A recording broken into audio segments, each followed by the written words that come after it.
Okay. Hello there everyone, and welcome back to another stream of ink, coffee, and a side of yogurt. Let's just move this here a bit. There we go. So today I have two ink drawings to work on. I got this one here, Yogurt's Waking Up, and I got this one here, Maid Yogurt. So two different ones, somewhat of a different style. One's more like a chibi proportions, and the other one is more regular yogurt proportions or so. Let me see if I have that list here, just to take a look at what we got.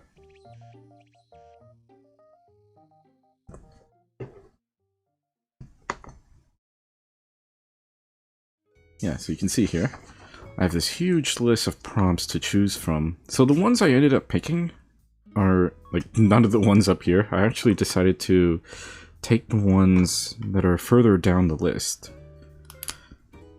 So we got Maid right here. And we got, I believe it was, where is it here?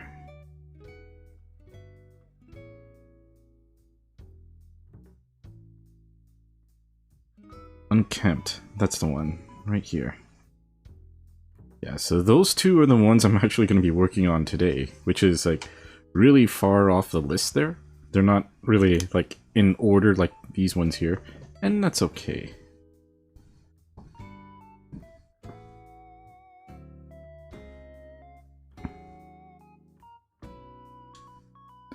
And it was the puppets. Yes, that's right. It's the puppets. Yes, welcome, welcome.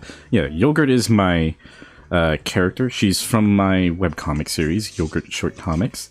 And part of the Ink, Coffee, and a Side of Yogurt series of streams is where I'm basically doing like inked drawings, like these ones here. So, of my character Yogurt, in her various different prompts and poses and such. I used to do something like this before, called Inktober Yogurt.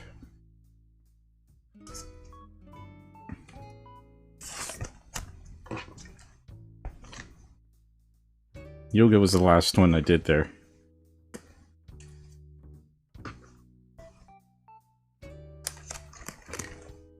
But yeah, anyways, for the namesake of the stream, I will be making some coffee here. Like I always do. Like I think I've made that such a habit for all of these streams so far that I can't do an ink coffee yogurt stream without coffee in there. Let me first check if the second camera works. There we go. Okay, so you can see that. Oh, so one of the things that I've added for my stream now is I have this guy here. It's a little second camera, little mic. I'm kind of hoping I could use this to help pick up some of the sounds that I'm doing here whenever the stream is a little more silent. And it's going to happen more often because I think, like, I want to be able to pick up some of those sounds of me opening the pen caps and such. Right now it's off, but I'll be turning it on and off as I stream. Anyways, let me go ahead and give that a shot here.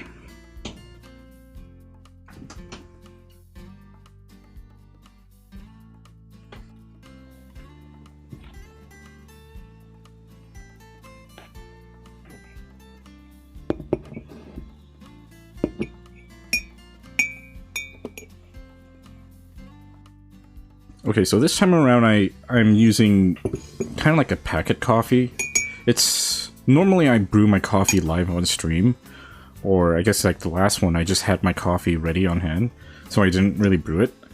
But this time around I got like a sort of like a packet coffee. It's a flavored type. I'm not sure what kind of flavor it was. It's one of those like Old Town, if I recall. Old Town. That's the brand. Anyways, let me go ahead and switch this on here.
Anyways, here we go. I have my coffee.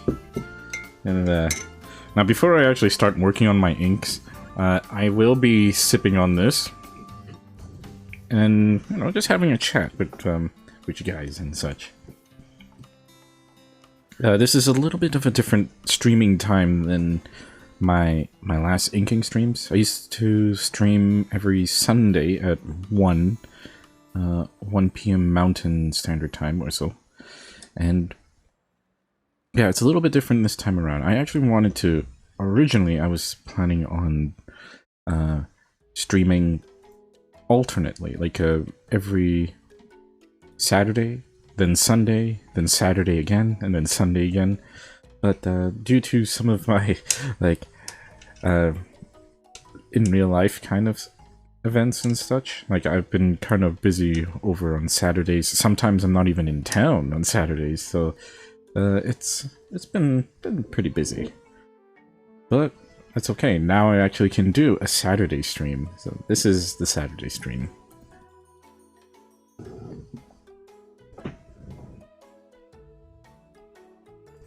These two here are going to be pretty interesting to work on.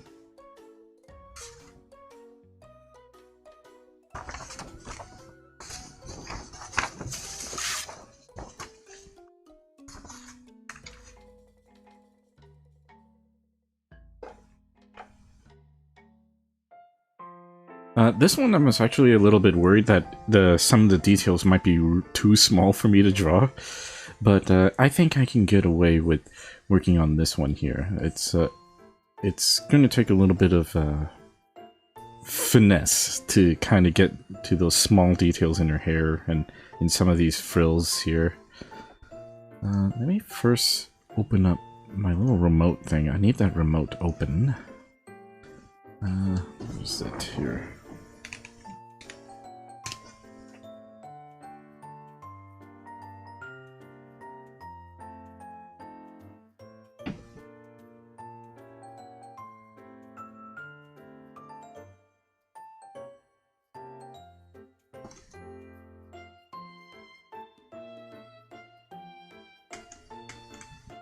Oh, hey there, Fecko. Nice to see you. Welcome, welcome.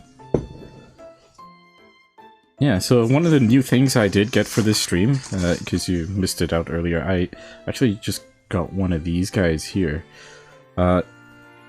It's a microphone, a shotgun mic. I'm kind of hoping I could use this to pick up some extra sounds from the paper shuffling and from like the pens and such.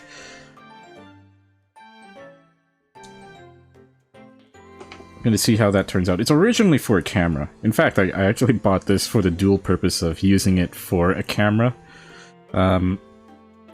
Because I've lately been looking towards getting a fairly decent camera setup going. Like I'm looking at one right now, and hopefully I win it. It's an auction or so, and my dad's been pretty like he's big into cameras since like the early 2000s or so. So I do have some cameras that I can use to work with, but not ones that I have of my own or anything. Like I don't want to really ask him to use his cameras because they're all kind of set up for his stuff and everything. But I figured I can look towards getting a camera of my own, and you know, one with like interchangeable lenses and such. I've been doing some shopping on there, and going new is gonna be. That's the more expensive route if you want to go new, but I decided to kind of stick with some of the secondhand stuff out there. Like, there's some pretty good secondhand ones out there. I know my dad has 2 cameras that were secondhand, and he's been using those ones for years. Yeah. Anyways, let's see how this sounds like. I can turn it on here. Now, the one thing I don't like about having a dual microphone setup is that it's going to pick up my voice from 2 different mics. So I have some shortcuts here so I can quickly turn them on and off, so that you're only getting sound from one mic. Yeah, so right now you're hearing directly from this microphone here. Now, the way I was thinking of doing my drawing streams is that my mic would be sitting down here.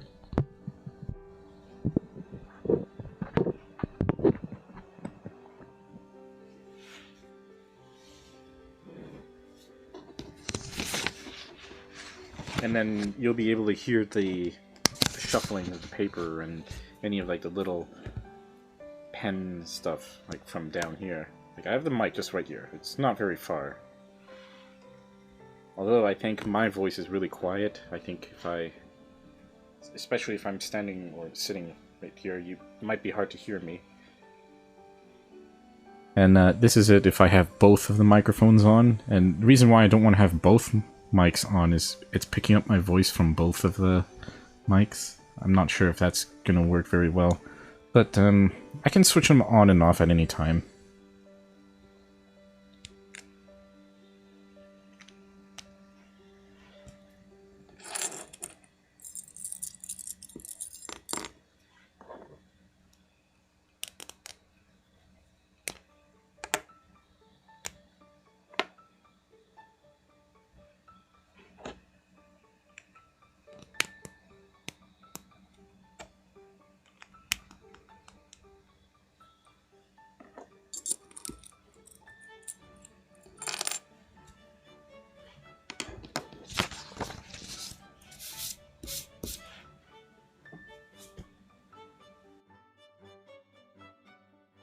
I actually don't think it's that bad. It does pick up some of the sounds that of the things that I'm doing. It picks it up better. Yeah, it's a pretty advanced setup, and you know, it's mostly still budget because like a lot of the things that I have here were just like old microphone boom arms that I've had for years on end, and this one is an older microphone here, and this is actually it's one of those cheap video microphones that you can get for cameras. Like it's meant for a camera, and you can see here it's got like one of those cold shoe mounts for mounting to the top of a camera. That's what it's for. It's not really for like a desktop setup, but I can use it for this.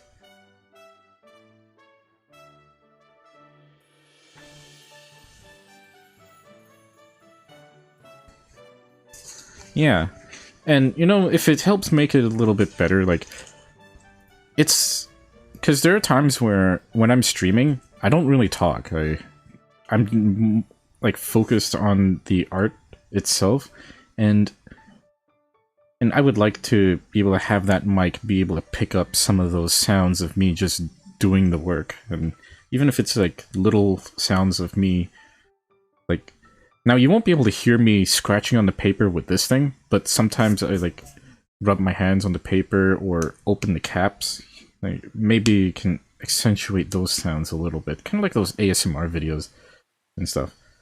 Now, I don't know if this mic will be able to pick those ones up as clearly as those kinds of microphones, but I think it works. ASMR. Hey, you know what? I'll do that. Let me add that right now. ASMR.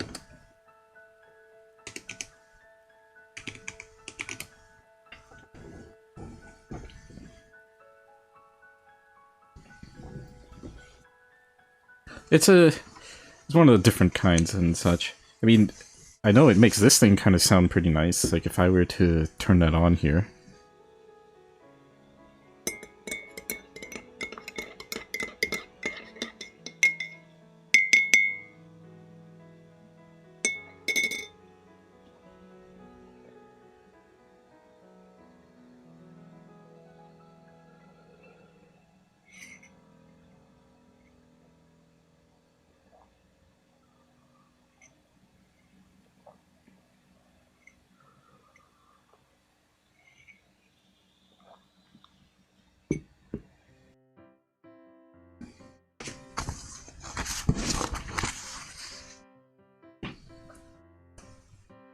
The only thing I gotta get used to is having to switch the mics, because I gotta make sure that I can't have two of the mics on at the same time, otherwise it'll just won't sound right. I mean, I could try. Let me see. Yeah, so this is how it sounds like if I have both the mics on. Like, does that kind of sound a little bit weird? Do I echo a little bit more? Or is there a bit of a delay between one mic and the other? And I guess if I'm drawing, I'm talking from maybe right about here. I think it sounds a little weird because it's got two mics picking it up. Yeah, so I think what I'm gonna do is I'm just gonna only use this mic for when the stream is a little bit more silent and I need to kind of pick up more of the background noises and stuff. That's okay. What I'm actually worried about is, like, I'm not the only one living here, so I'm kind of hoping it doesn't pick up noises from the other parts of the house and such. I think it might still pick up those noises, but I think it's okay, as long as they're not too loud. My family's not really that loud to begin with, but sometimes they, depending on what they're doing.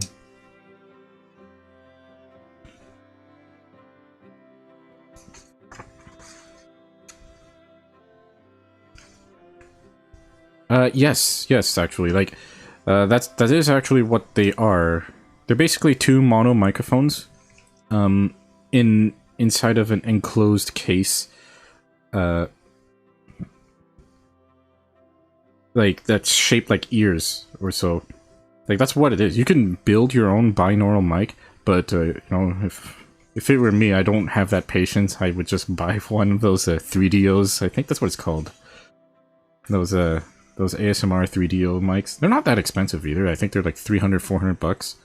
Okay, maybe they are a little expensive, but like I know when it comes to microphones in general, things can get expensive pretty fast, especially if you want like good gear and such. And I'm thinking like $400 for a microphone is up there, but it's also in the range of being affordable. Now, when you start getting into like the professional setups where you're dealing with $5,000, $10,000 microphones, well, that's a little expensive, but okay.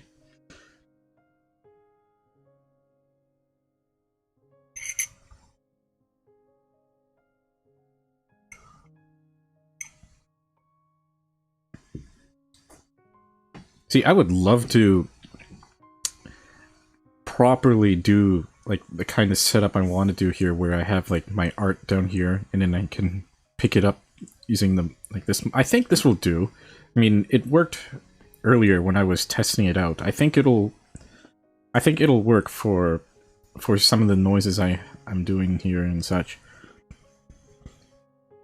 Maybe it's not the best mic for it, and I know that there's probably better ones out there that are cleaner.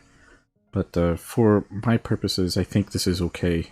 Like, I don't have a very big setup here for my traditional art. I mean, I have a better setup downstairs for digital art, but up here I don't have much. I don't have much room to work with, so I want to try to keep things as compact as I can get. That's actually, hold on. Let me see here. And turn this guy on.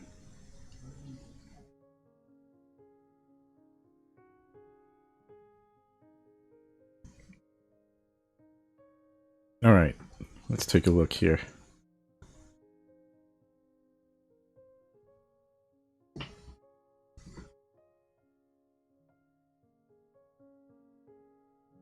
Yeah, so you can kind of see my setup. It's like, this is the amount of room that I got to work with here. It's fairly compact. So I got like all my art supplies here and here. And the mic is here. And there's another mic up here. And then that thing's for all the shortcuts and stuff. Like, I think it's a pretty decent amount of room for working on these kinds of inks and such. But, like, I can't really throw a shotgun microphone, like a big boom arm, overhead of me or something. Like, maybe I might be able to, but it might be a little overkill for this. And my lighting setup is, I mean, there's that, and then there's that. I mean, I think lighting is probably one of the more important things, especially if I want to try to light up the sheet so people can see what I'm drawing. Like, that's probably the one thing that I was more concerned about, was so that you can see what I'm working on.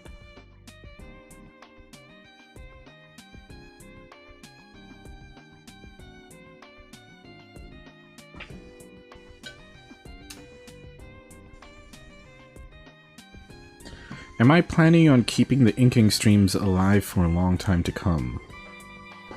You know, I'd like to. I actually would like to. If I can keep working on these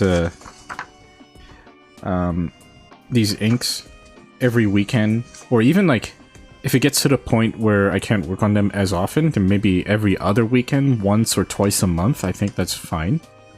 Because, like, I do like traditional art, and I want to be able to put to use all my markers and pens here, because, you know, the one thing is about these tools is that if you don't use them, they'll kind of just destroy themselves.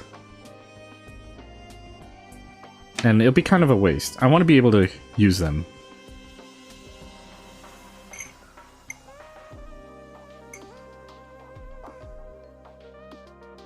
But like I said, like, this isn't like Inktober, where I'm only going to be doing it for A month. No, it's not like that. Like, it's gonna be a lot longer than a month.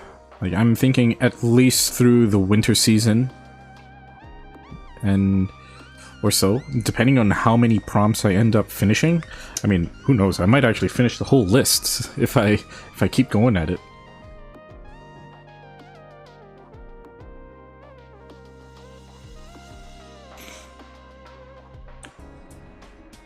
Yeah, I can believe that. And, you know, the reason for that is because, well, when you think of an art stream on Twitch, what I think of is digital art streams. Like, that's the one I see of a lot more of.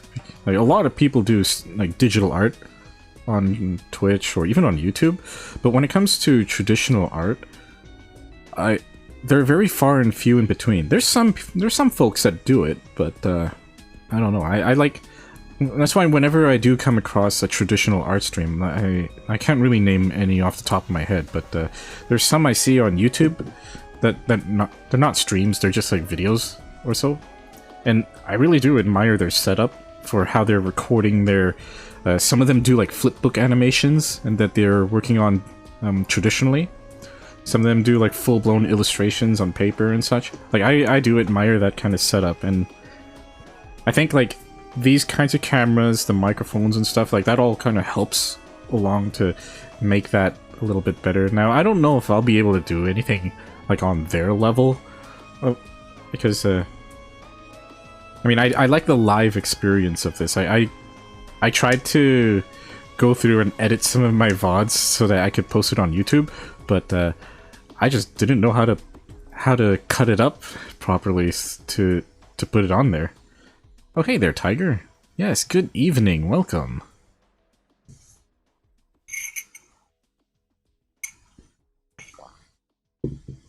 Oh, yes, thank you. I just woke up, too. When did I wake up? 5:30. It's 6:40 right now. Yeah, so I woke up about an hour ago. So maybe I will work on this one first, just because like I feel mood.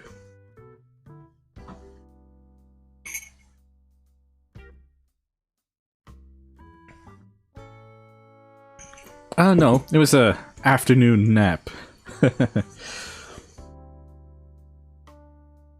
Oh, I know. Like, I actually used to do video editing before.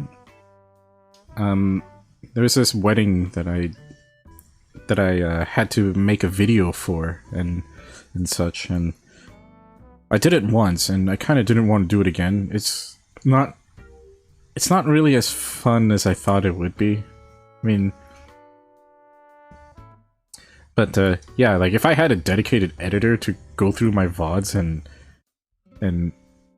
cut it up and kind of condense it into a nice YouTube-friendly video or something, then that'd be nice, but nah. Is there an AI editor that exists that does that? I would do that. I don't know. I'd probably use that, see what it comes up with. It's like, here, take this VOD and make it YouTube-friendly.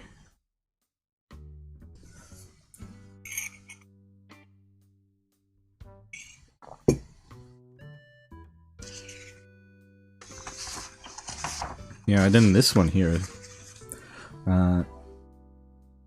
Made yogurt. Like I mentioned earlier, there's a lot of little tiny details here. I just have to be a little more patient with the line art on this one. But hopefully it'll be pretty easy. I don't think it'll be that hard.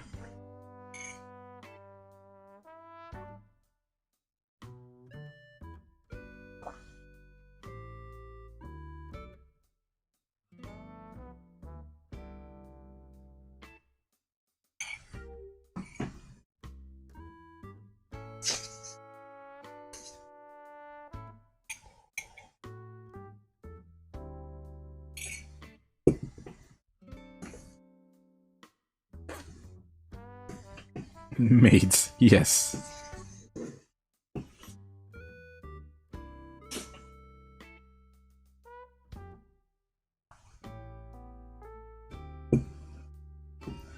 But yeah, I have a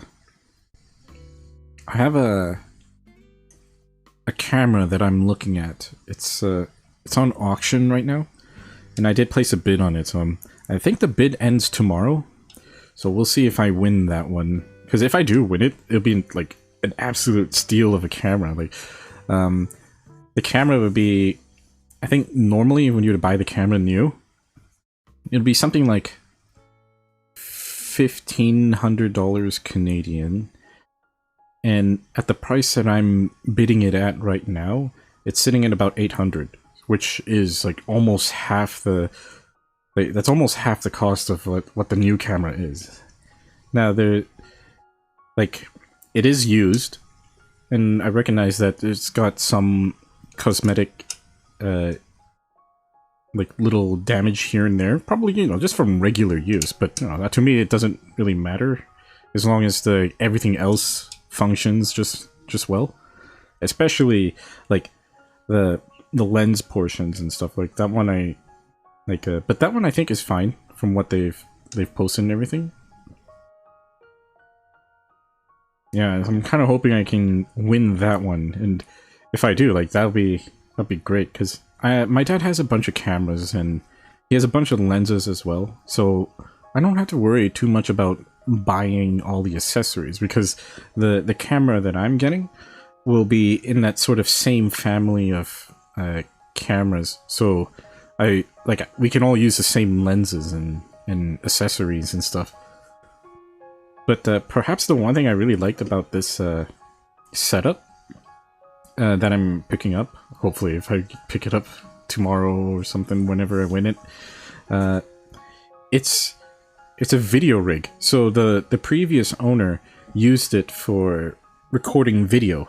So it comes with like the cage, the camera cage, and it comes with some extra batteries, handles, and the grip for doing like video recording. Now, I don't know if I'll be using that a whole lot myself, but that's something that I could probably dabble into in the future with some videos. And who knows, if I can replace my main camera with that camera in the future, I would absolutely do that.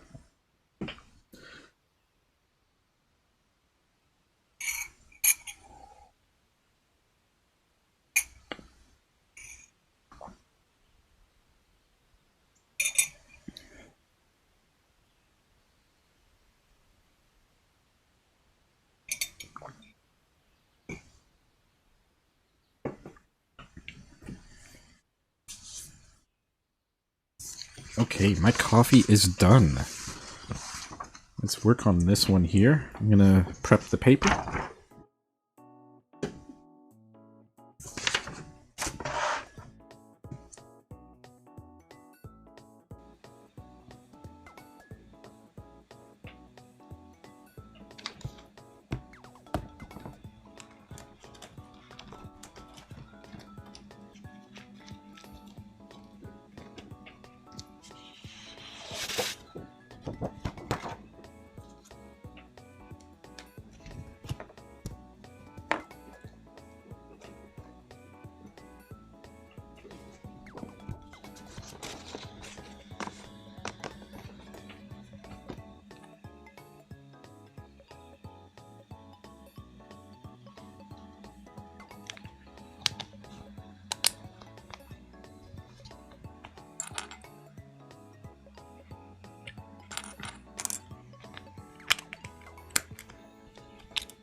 Alright. I don't know how the sound came across there when I switched over the microphones to this guy here, but I was kind of hoping that it made the sounds a little more interesting. Oh, hello there, Libra. Nice to see you. Welcome. Okay, I'm gonna get this this glove on.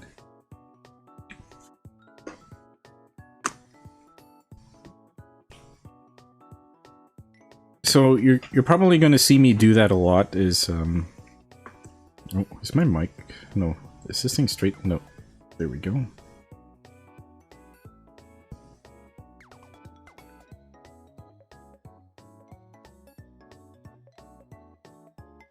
Yeah, so you're probably going to see me do that more, where I'm going to be switching my mics back and forth between the one that's picking up the noises on the paper and the one on my the one that I'm speaking into.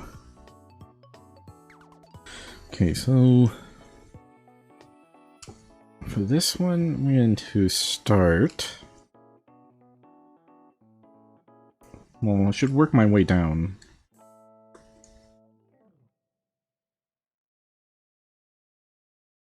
Alright, so let me just shut off the lights here.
Alright, take a look at that.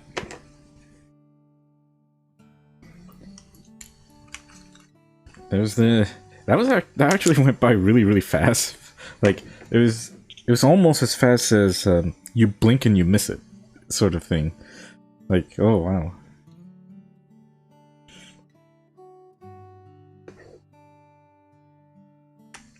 Yeah, you can kind of see it's, I mean, I'm not done yet. I still need to do some of the outlining and stuff to kind of make it pop out a little bit more. But, yeah, let me kind of show you here.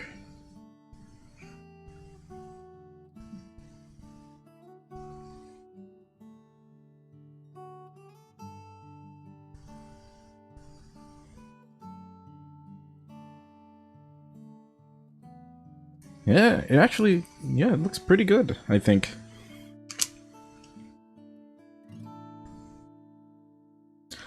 Oh yeah, like, I don't know how long it was, like, I think I did the line art for this thing in maybe...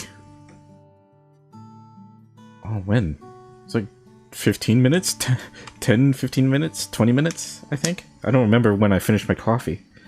It was, I think it was 20 minutes ago.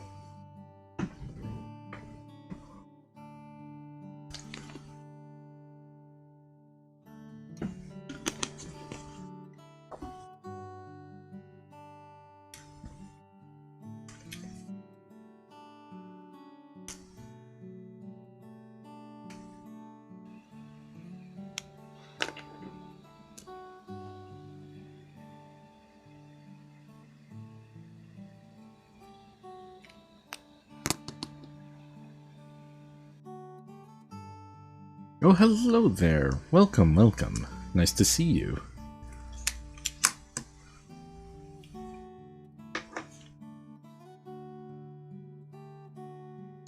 Alright, so, now that I'm done the, like the base line art for this, I'm going to go through and probably do a little bit of the outlining here to kind of make things pop out a little bit. She just got out. She just woke up. Yeah. The prompt for this one is unkempt.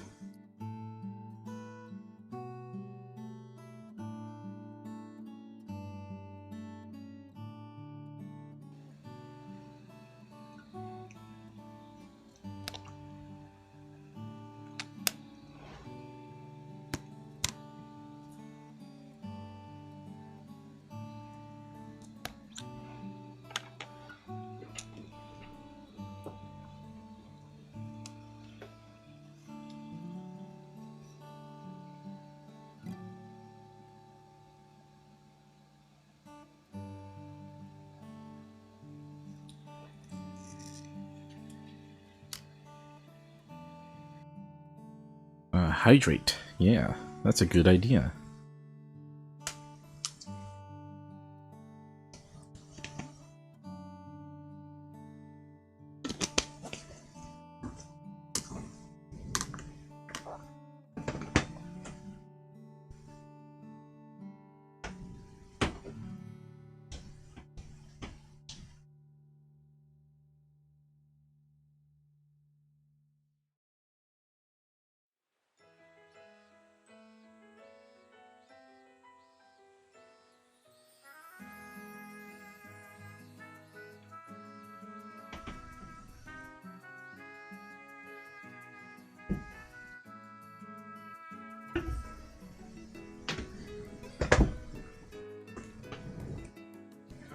Alright, I'm back. I just got some more water, because I was running out of water here. Let's see, so this one... I don't think I'll be using this one here.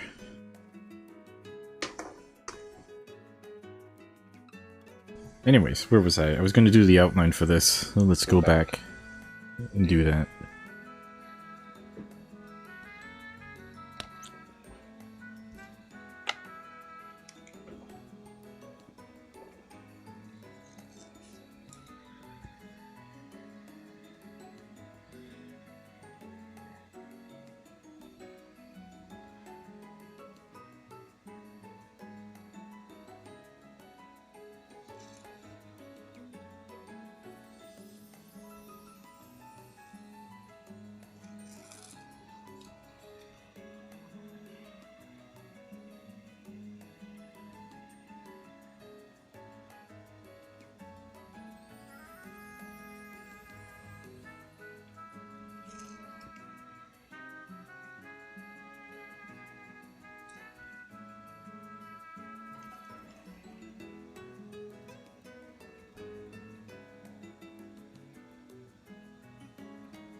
Oh, hey there, Jampack. Yeah, it's looking pretty good so far. Yeah, you can kind of see there. Oh, yeah, there.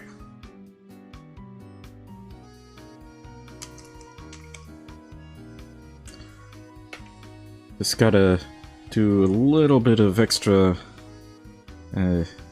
make some of these lines pop out a little bit more here.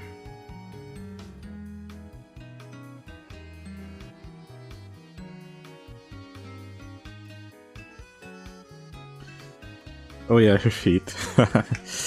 Yeah.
Alright, I think that looks pretty clean right there.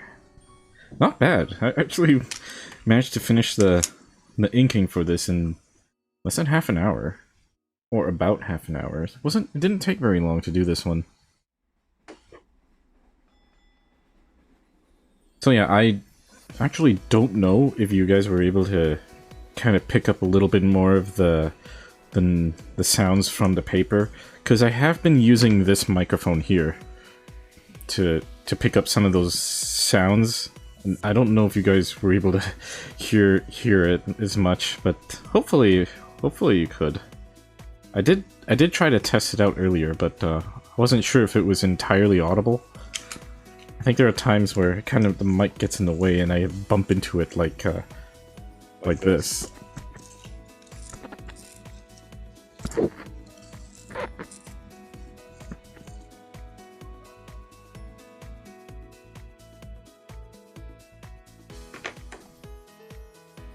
I mean, I could just push it back a little bit more so it doesn't get in the way. I could do that.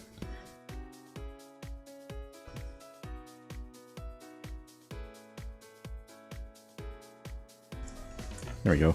That's not so bad.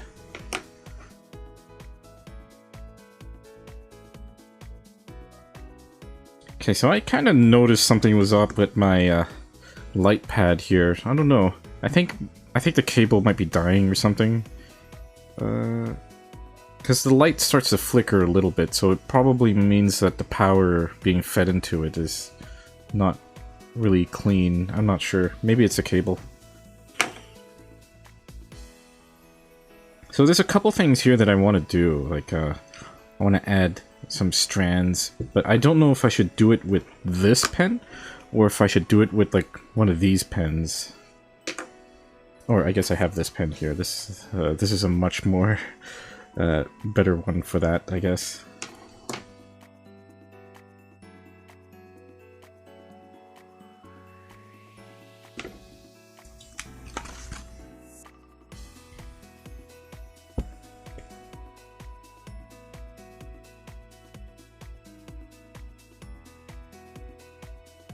Yeah, I need to make sure it's dry before I do anything with it yet.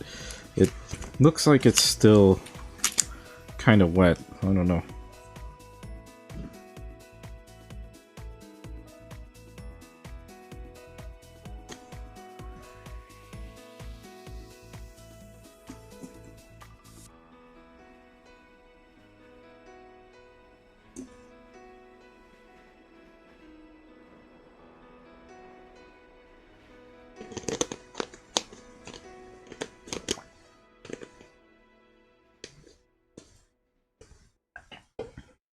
Am I gonna wear something spoopy for Halloween?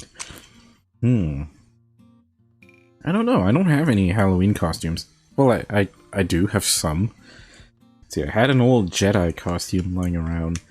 What else do I have here? Oh, hey there, Chris. Nice to see you. Welcome.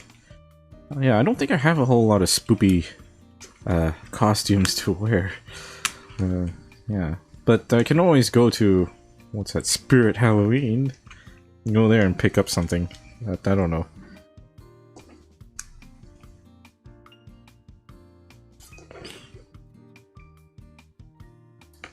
Anyways, let's see. I think I can start doing the... I think this is okay. It should be good to work on now.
Oh yeah, she definitely is.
Okay, so far this looks pretty good, if you ask me.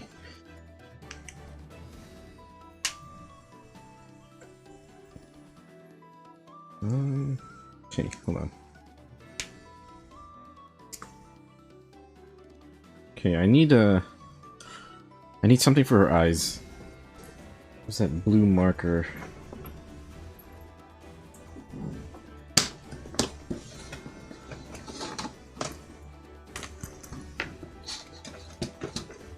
Oh yeah, guess what? I got a bunch of these now. Yeah, so now I can... You know what these are, right? These are the, these guys. The blank ones. So I'm pretty much all set. I can make any color I want now with, now that I have a bunch of these spare empty markers and all the inks that I got here. I can actually put them all together now.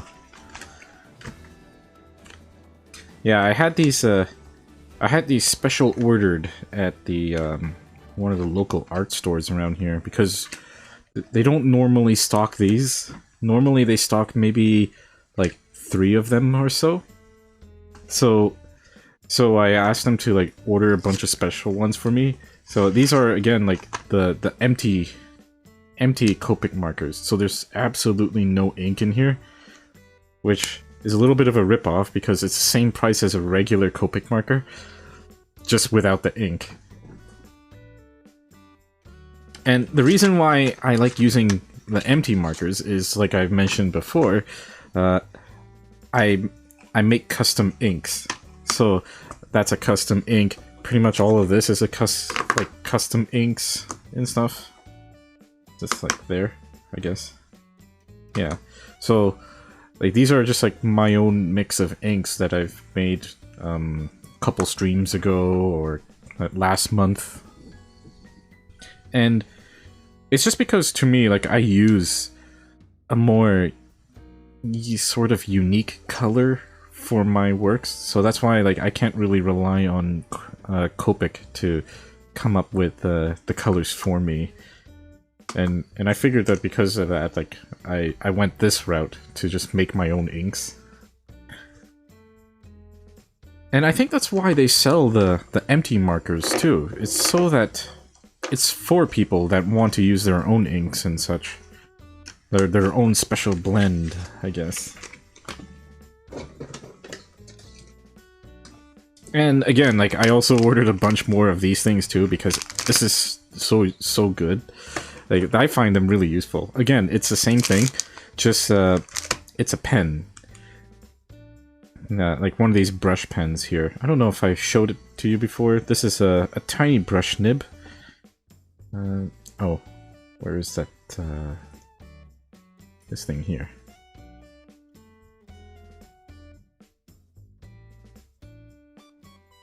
There. Yeah, so it's a very fine brush nib. Oh yes, take care. It's nice having you here. Yeah, it's a very fine brush nib, and this is what I use mostly for my line arts and stuff. But it's not just for line art. I guess I also use it for sketching and things. Like, I have this one here. Again, this is with my own blend of inks. These ones. This one here, which I use for doing the bold line art and stuff. So again, this here is also like it's not a custom ink, but it's one of the other ones I've mentioned before, the Oxblood one. Now for this kind of cartridge base type, I basically have to like pop up this thing. Oh hey Yoli. Yeah, and this little cartridge here, I have to use kind of like this syringe to kind of get in there and stuff. Well, not this thing, but this is really useful too. It's basically like a little syringe at the tip. That's what that is. It's like a little needle. And what I would do is I would just go in and kind of fill it like that. Because, like, I don't want to throw out the cartridge. So this is technically a reusable pen. I just have to keep refilling it. Oh, speaking of which, I do actually have to refill a pen, but maybe not now. It's one of my fountain pens I gotta refill. I use that one at work every day, so it gets used up pretty quickly. But yeah, like, these things are like a godsend. Like, because I use them a lot for all my line art, and just having a whole pack of them now is just, like, well, I'm pretty much all set. I don't have to worry now. I can get my special ink pens with me and stuff.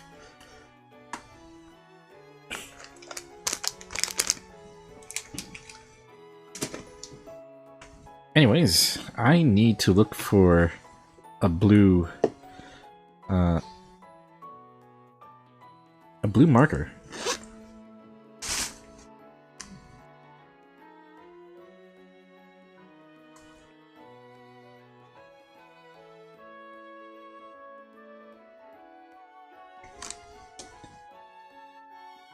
Do I order existing ink and then mix to make your own colors? Yeah, I use alcohol inks because they're readily available. So, I got like the magenta, cyan, I got green, and I got the yellow. And basically I just use a combination of these plus alcohol. Oh, where is it? Oh, I guess it's right here. Yeah, alcohol. To get the color that I want. Now, I also ordered another one quite recently. Let me see if I have it here. Yeah, I decided to put them in these little bottles because it's so much easier to use them in the little bottles like this. Because I remember the last time I tried to do them with like the little eyedropper stuff, and it's better to do it with the eyedropper for mixing the bulk inks.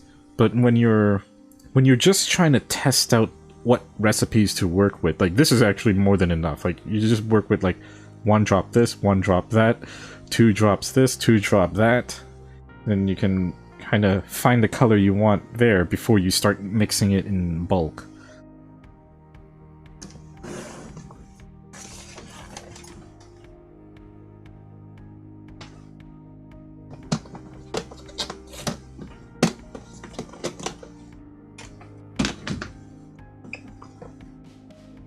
Yeah, so this is the newest ink that I got. It's black. Now, it was actually the one thing that was probably missing from my ink setup. Let me move this aside. Don't want to get that in the way. Yeah, so black.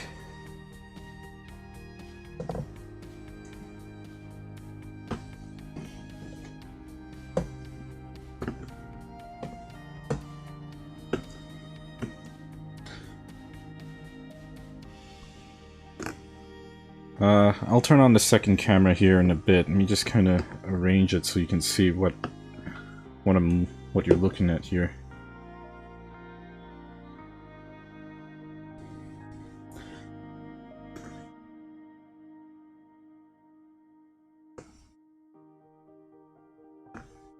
Where's my second cam? Just curious, were you strictly a Copic marker user? Oh no, absolutely not. For one, I actually think Copic is like super expensive for what they are, and like, I definitely tried other brands too. Like, there's this one here. Let me take a look. These guys, these are great. Like, I use these for a bit, and they're pretty much exactly the same as Copics in terms of performance and how they mix. I bought this from Sears, I think. It's an art store around town or so. And these guys are still good. They're still like, I've had these for a couple of years now, and they're still going strong. The only problem is that I don't have all the colors I need from them, so... But I enjoyed using these ones. Let me see here.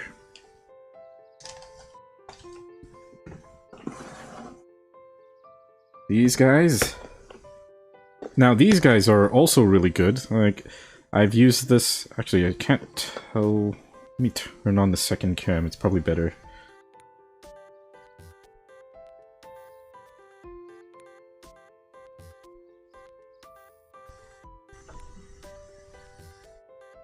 Yeah, here we go. So this thing. I actually don't know the exact brand of this, but yeah, you can kind of see here. It covers quite a bit of a range of colors, and that's what I use these markers for. Like they're just to cover a range of colors so that I don't have to buy the Copic marker of it or so. And last time I checked, these are actually still all good. They're still in good condition and such. And yeah, they're also very much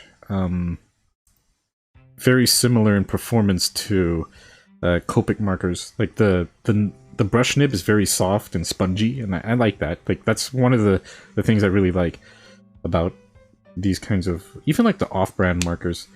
Like basically, when I'm looking for a non-Copic marker brand, one of the things I'm looking for is how well does the alcohol ink blend with other alcohol inks, and whether or not they come with a brush nib.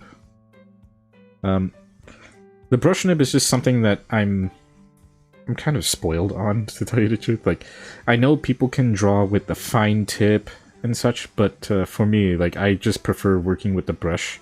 I mean, everything here is a brush. Even my line art pen is a brush. Like this is a brush pen. So yeah, there's this here. Let's see, which other ones do I got?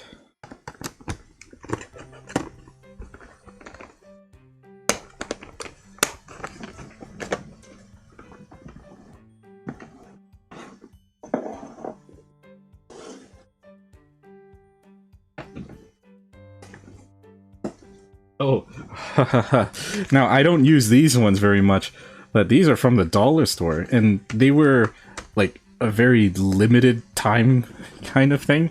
They were just on the shelves for maybe like a good month or two, and then that's it. They absolutely just disappeared from the dollar store. Like, I go there every day, and I still can't find them. So these are alcohol inks. Now, normally the dollar store never sells alcohol inks, so that's why when I saw these, I just bought them and just to try them out, and they're okay. They're not great. I think like the ink is actually fine. It blends really well, but the nibs are horrible. And I mean, the nibs are like actually what you'd expect from a dollar store brand, but the ink itself, it actually is okay. Yeah, they came in packs of 2, huh? Yeah, see, like, these were, like, rare.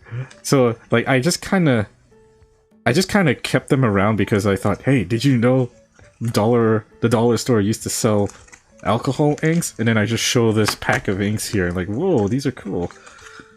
Now, again, like, I don't actually use these, but just the fact that they even have alcohol inks that have an ink that works in them, it's actually a pretty rare find. Yeah, because I go back to the dollar store every once in a while, and I'm fairly certain that these are now extinct. They just don't exist anymore. They don't sell these.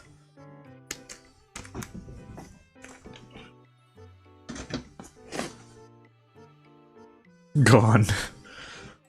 Reduced to atoms. And then I got this one here. Touch New. These ones are also not very impressive. The inks themselves are actually just fine. It's the nibs I don't like about them.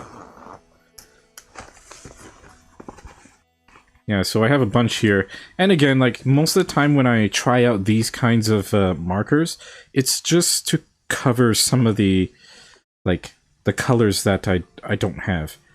Now, these ones say Touch 5 on them, which is not to be confused with the Touch markers. I know they look very similar, but they're not the same. Like, these are actually... Like, this is their nib. It's one of those fine nibs. It's not a very flexible one or so.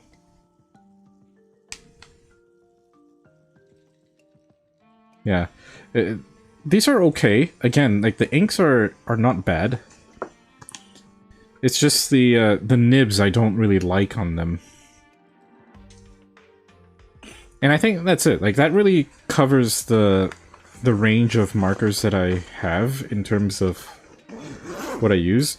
Because nowadays I just use these bottled inks instead. Let me actually show them now.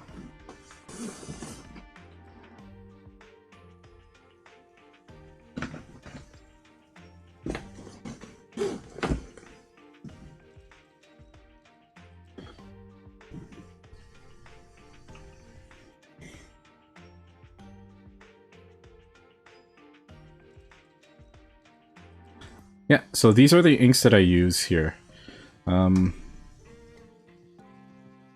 Pinata inks.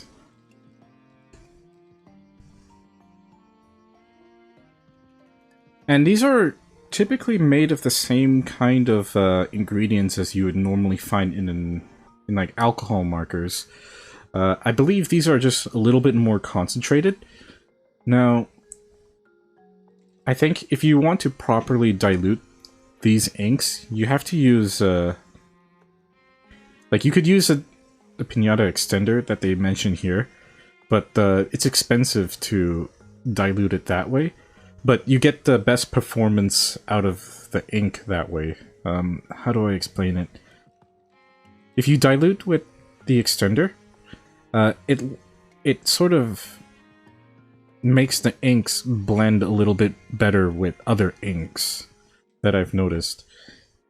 Of course, I don't use that extender. Instead, I just use like isopropyl alcohol, which is, you know, it's okay. It actually works very well for, especially for my use case. But I think if I had to change something about it, I won't use isopropyl alcohol. Instead, I would use ethanol or ethyl alcohol. Now, at least where I live, they're like getting a very high percentage of ethyl alcohol. You need like a permit or so, because it's technically considered one of those like super high concentrated alcohols that you can buy from like the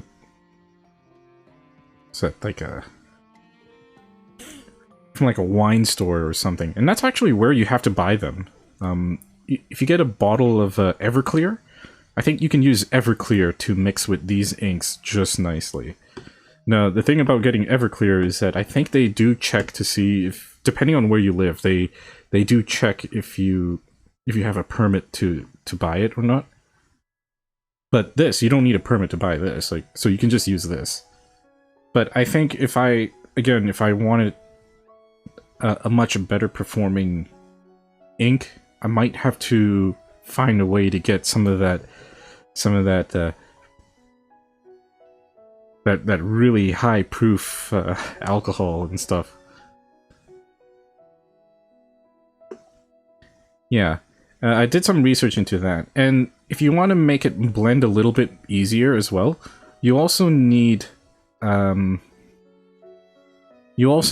glycerin. Not a lot of it, just a very small amount of it, just to allow the ink to blend with other inks better.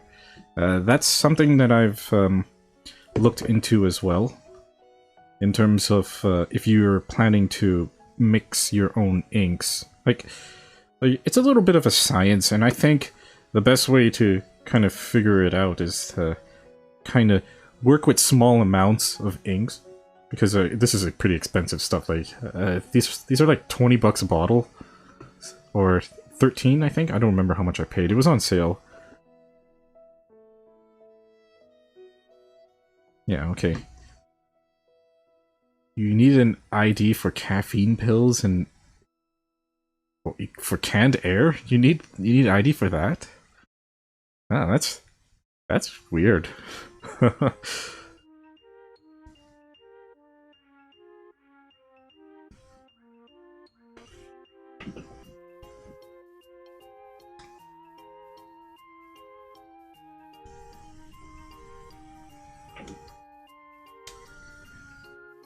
So yeah, but I think for what I'm doing right now, like I'm pretty okay with the recipe of ink that I got. So it's basically just using these alcohol inks, mixing the colors to get the color that I want, and then diluting it, right?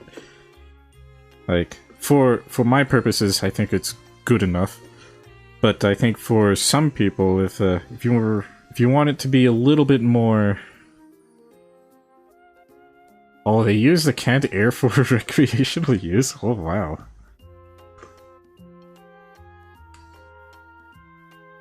Oh, that's Cali. Okay. Oh. Cali has a lot of weird laws, from what I heard.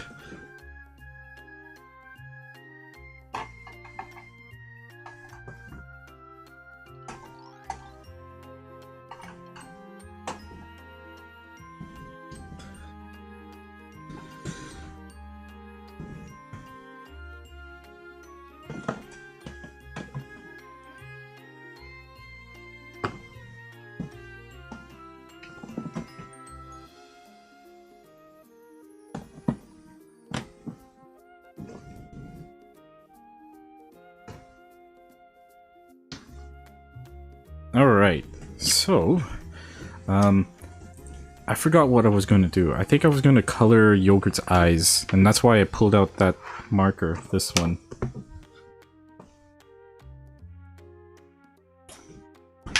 Alright, so, let's go ahead and switch that over. So again, I'm actually really hoping that this microphone here will pick up some of those sounds better. Let me just get it in focus there. There we go. Okay. Just switch it back on. There we go.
Alright, you have a good night, Feko. Thanks for dropping by. It's nice having you here.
Yeah, because of the way that this thing applies so light, it kind of goes on a little bit dry. That, or maybe I just can't really tell because it's so light. So I don't know, maybe this is like one of the most diluted markers I've made. But I do that because I don't want to have it just white. I want it to at least have some kind of tint to it, and that's why it's like that.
Alright, look at that. That looks pretty good.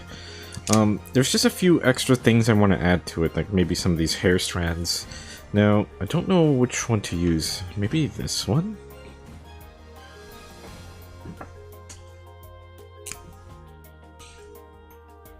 I don't know if that'll look...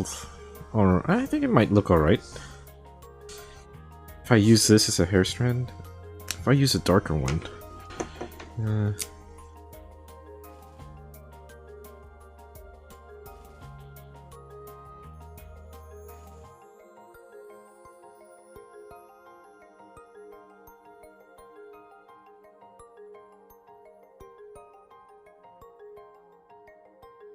If I use this one...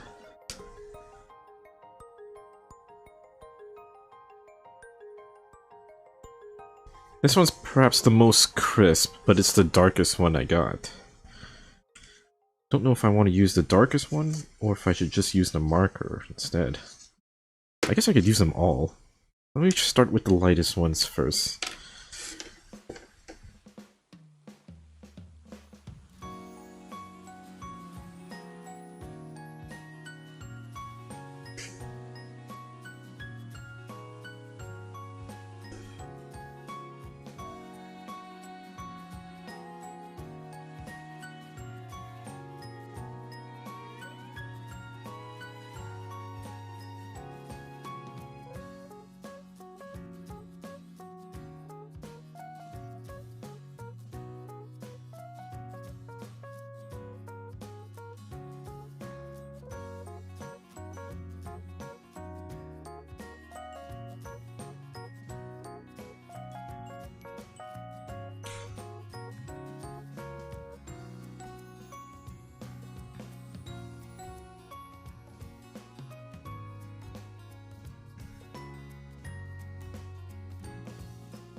That actually looks really nice. Oh wow, that works, actually.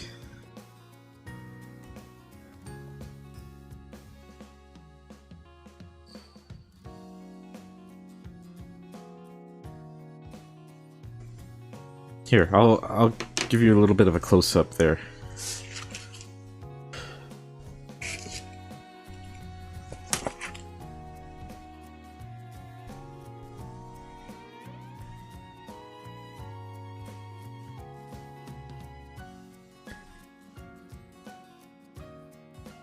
Yeah, that actually, that works pretty well. So I think I will keep that.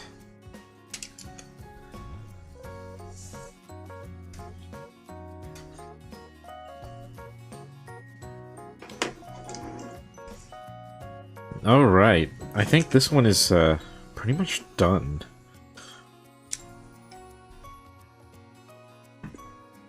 Don't know if I want to add anything here to the background.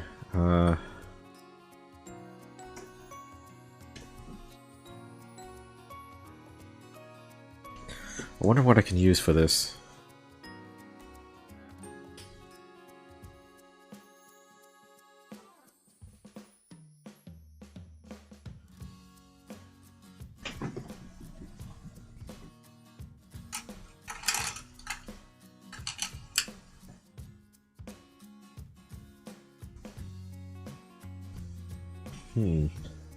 No.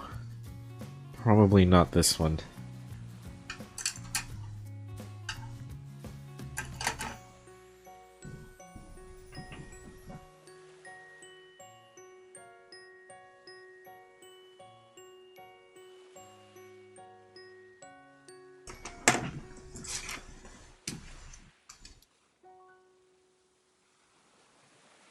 I mean, this isn't really a piece where I would want to use the airbrush, so I want to avoid using the airbrush for this one. Huh.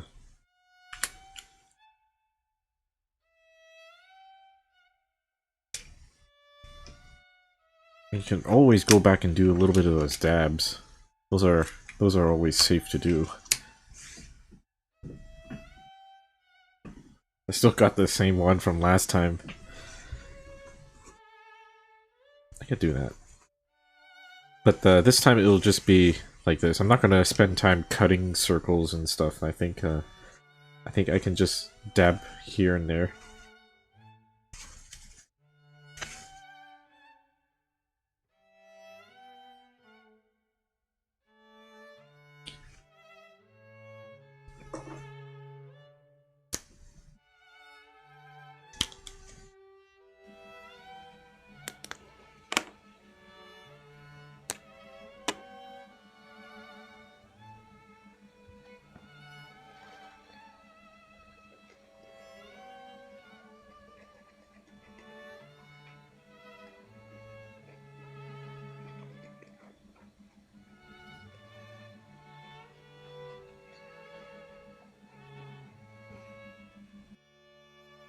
By the way, if the microphone that I'm using is the one that's just right here, if there's anything off sounding about it, then let me know, because I'm not entirely sure if that mic is working for its intended purposes, because I do want it to pick up the sounds that I'm doing here. Now I do think it's not going to be able to pick up some sounds, but as long as it picks up things like my pen noises and the shuffling of the paper and such. I think it might also pick up some stuff from the background, which I don't think I want it to, but yeah.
Oh, if you're talking about like the pen strokes on the paper, yeah, I know that because these brush nibs, there's not a whole lot of friction at all, so I don't expect it to pick up the pen noises when I'm going slowly across the paper.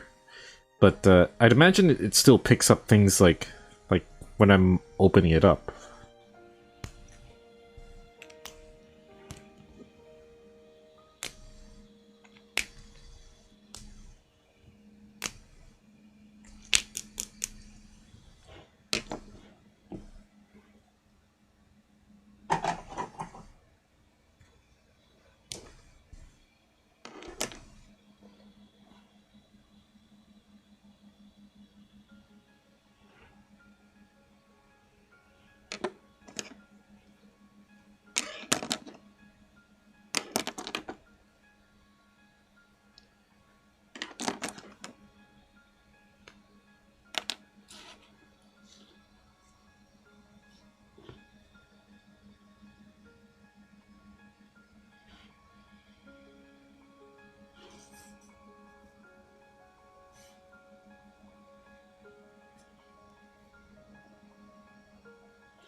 Oh, yeah. That's I always like one of my buddies has an EV, and I always find it kind of weird. Not because it's silent and stuff, but the fact that they still need the sound of an engine being played. Oh, hello there, Arthur. Nice to see you here. Yeah, it does sound a little bit weird at first because you know it's not the sound of an EV because it doesn't really make that much of a noise. Let's see. So this one is done. I'm going to probably write down Unkempt somewhere. Where can I put it? I'm thinking I could put it here, but I'm not sure. Up here? Unkempt.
Alright, there we go.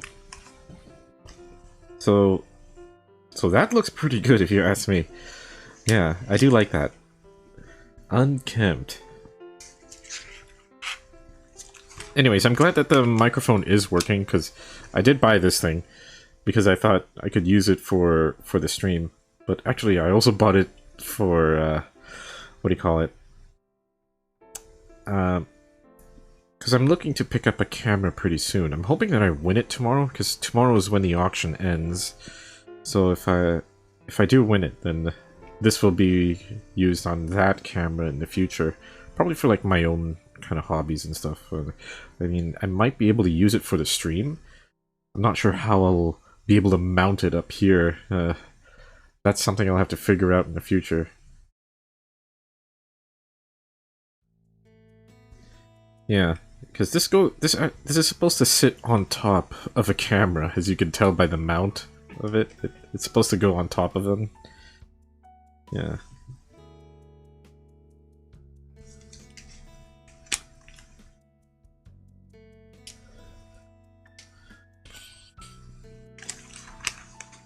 Okay.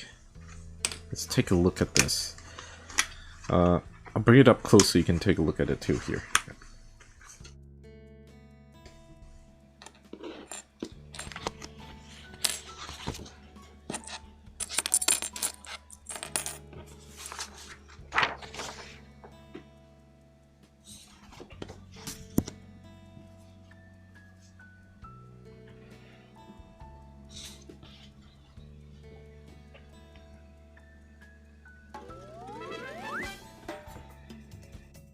Oh, hey, thank you for the sub there, Ming.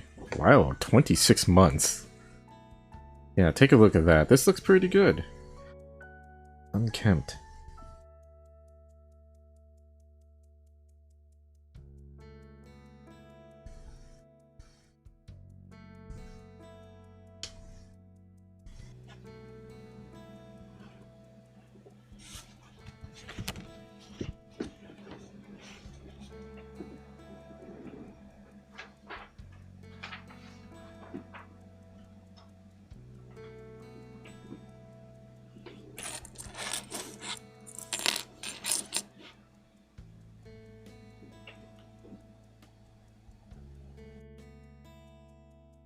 Alright, so the next piece I have in store here... hold on. Why's my camera off?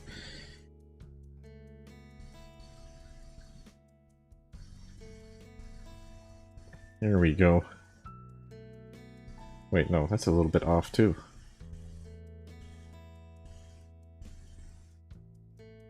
Oh well, it doesn't matter. I think that's okay. I think it's because this is not straight, that's why.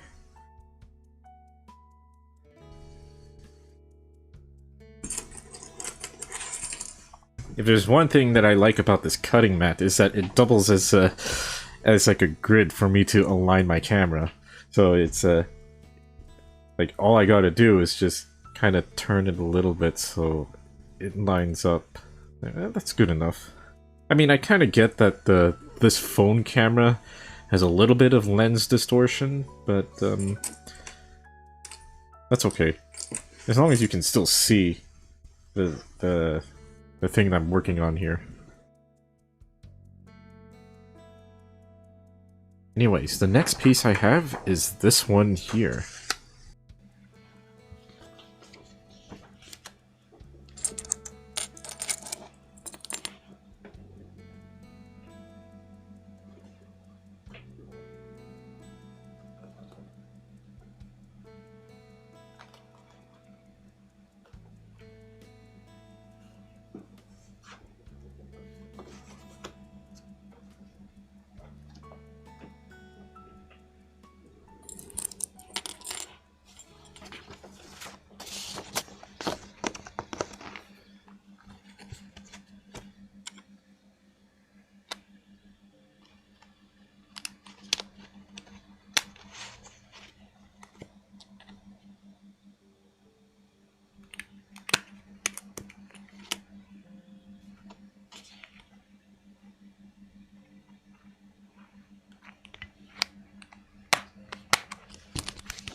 Okay, so before I move any further, I'm just gonna take a short break. I'll be back in like 5 minutes.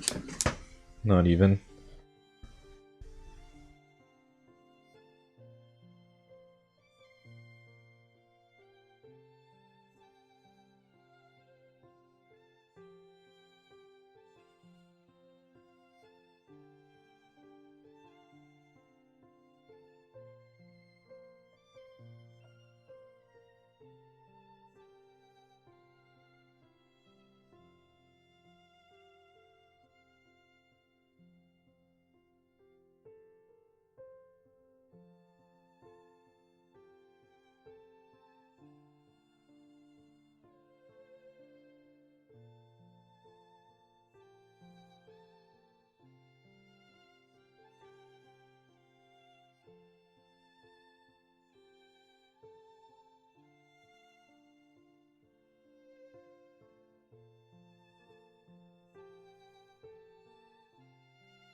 Alright, I am back.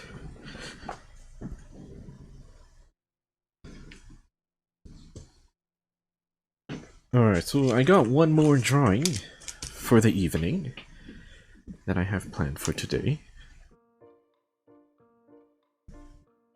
Oh, by the way, did anyone see my new illustration of Madotsuki?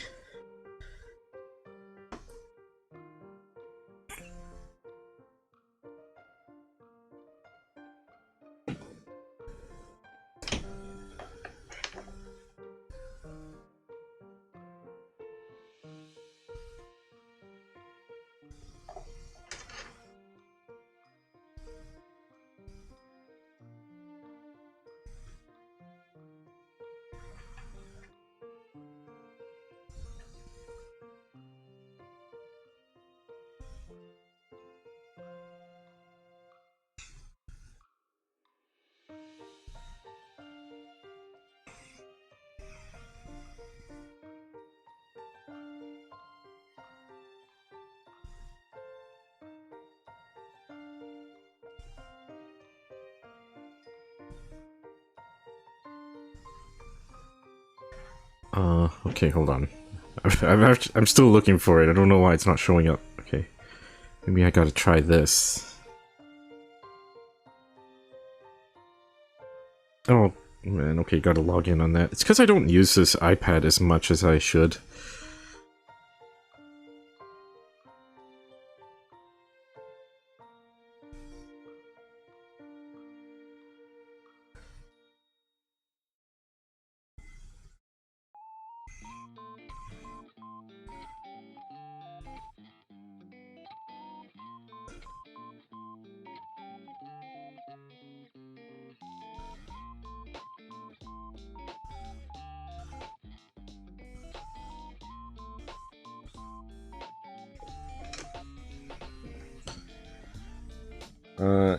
Anyways. It's this one right here. It's really nice. I actually really like working on this one.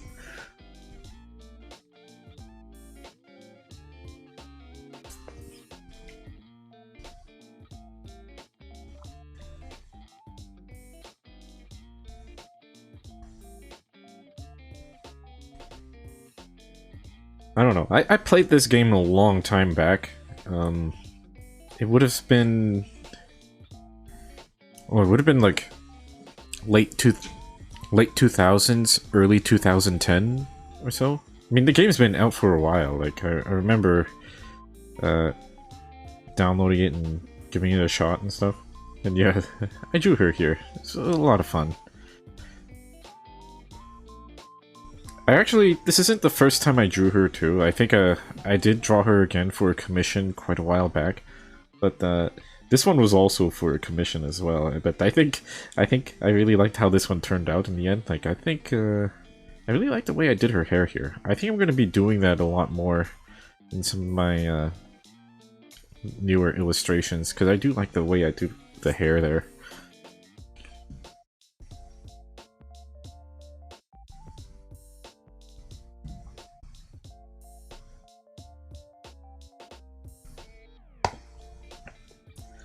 Yeah, you know, I got this iPad maybe a number of years ago. I think, when was it? 2020?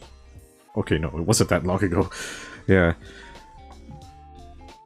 I don't use it as much anymore, but at least now it's got new uses as like a little streaming. What's that thing called? Stream Deck. Stream Deck. That's what it is. Yeah, because I do use it as like the little touch screen pad things. This guy here. Yeah.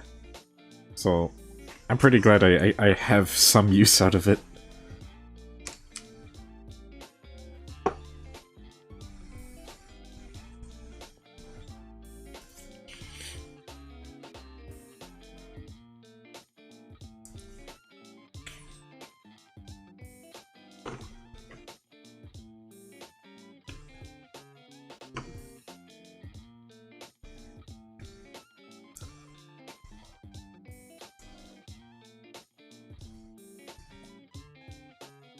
Like, even with my old phone, I got this phone here, the one that I'm using as my overhead cam.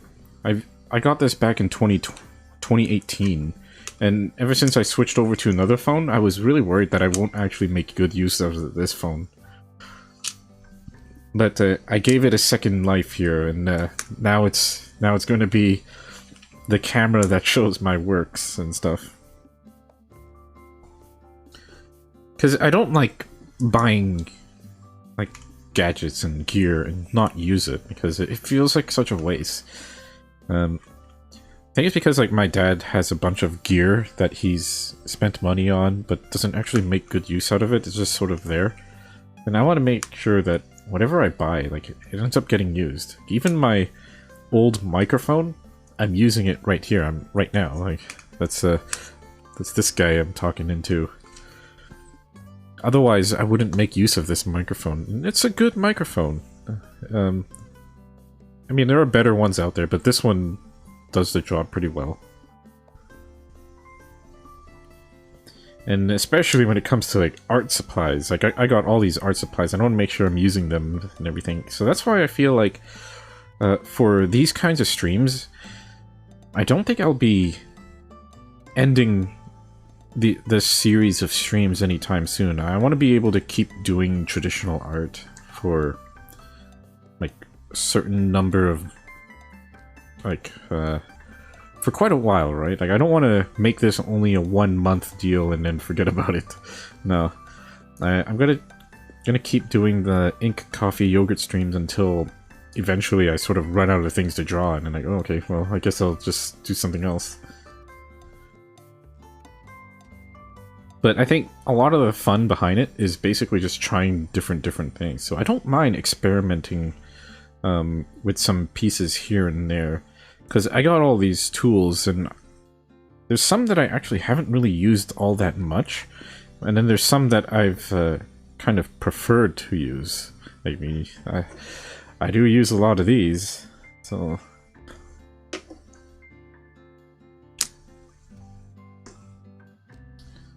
And, what was that? I guess the camera that I'm looking to get in the future, or hopefully if I win it by tomorrow, then that's going to be another tool in the box that I could use. Now, I don't know if anyone knows, but I do use, like, I do actually go out and do sort of like photography a little bit, but it's more just for myself. I take a lot of pictures of things that I like to use as a reference, like a reference library for the Yogurt series. Like some of the backgrounds that you see in my comics, some of the backgrounds you see in my full illustrations, they do come from places that I've actually been to and have taken some pictures there. And I like having like a library of all these images and photos of things that I've seen and been to and such, like, because those are all things that I think Yogurt would have actually seen and have been to at some point. After all, like, the story is sort of based off of my sort of experience or so.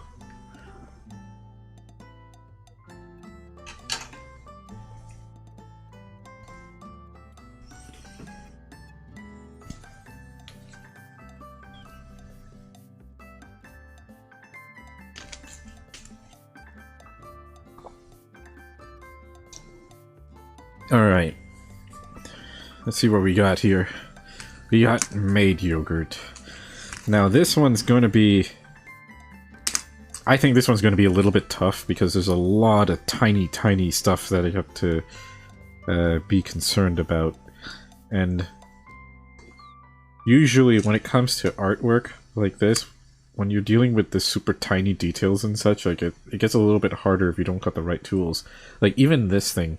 This is not a fine liner by any means, it's a brush pen, which means I gotta be like very light if I want to get those really thin lines.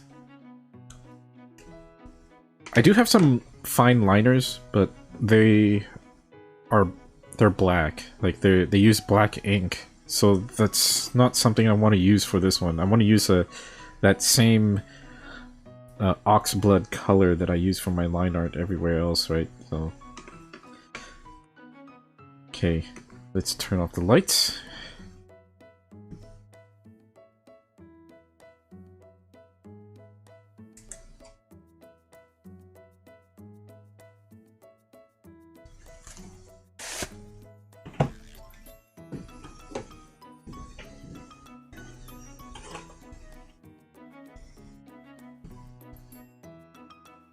All right, here we go.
Alright, have a look at that. So far, that's how it looks like here. There's a lot of finer details than usual.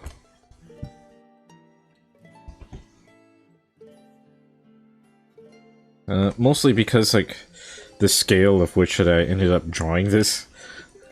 Which is one of the reasons why I kind of avoid trying to draw proportional drawings on this kind of sheet, because like I personally think it's really small to work with, but I can work on it. I just have to be a lot slower and a lot more careful with it. Yeah, you can kind of see that looks pretty good, I think.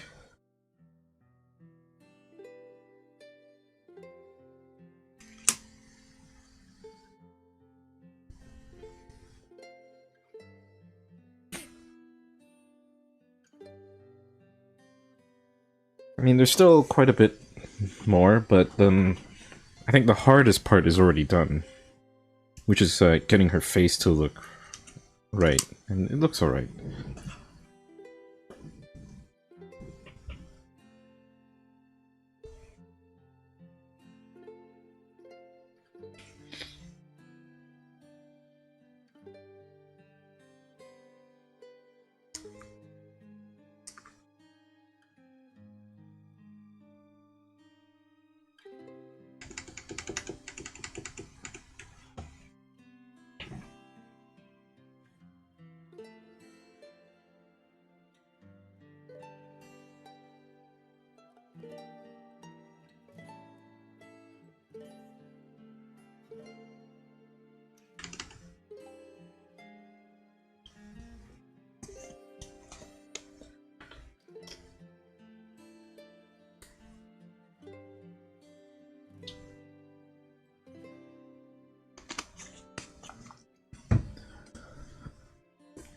Okay, let's get back to doing the rest of the line art here.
Okay. Let's see how this looks like.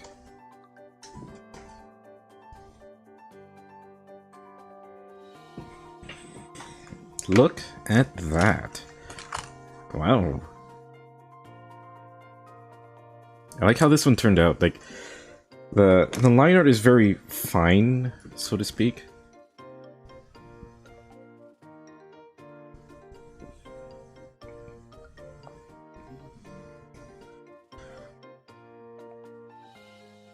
Yeah, it looks pretty good.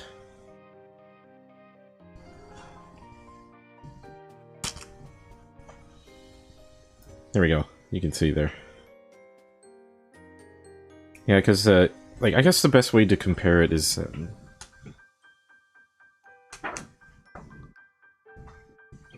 yeah, from just now.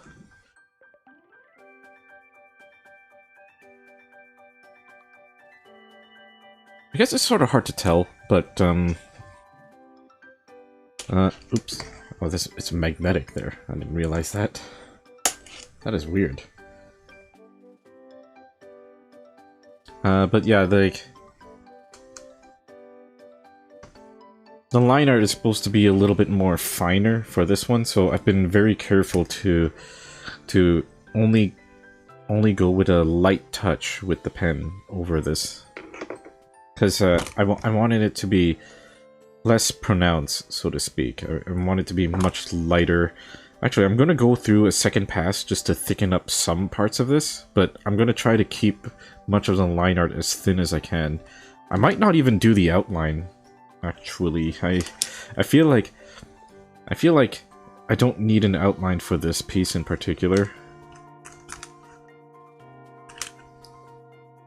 But if I do, it'll just be like a very light outline, not like this one here. This one's like really thick outline. I mean, it's nice. Like, it makes it pop out a little bit more, but I don't know if this one needs to pop out as much. I'll go through it.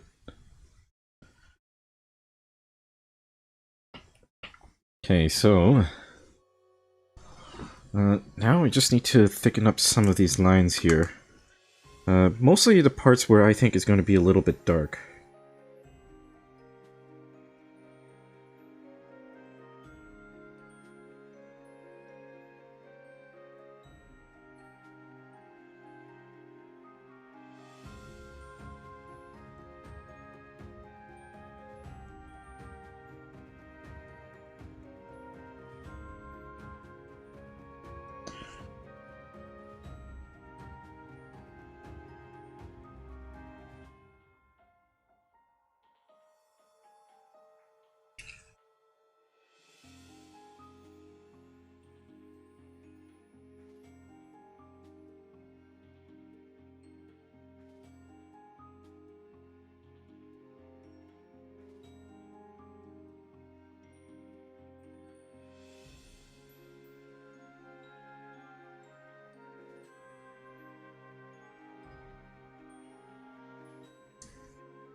I think that's pretty okay. Like, I didn't really need to add a whole lot. Yeah, I think that's okay.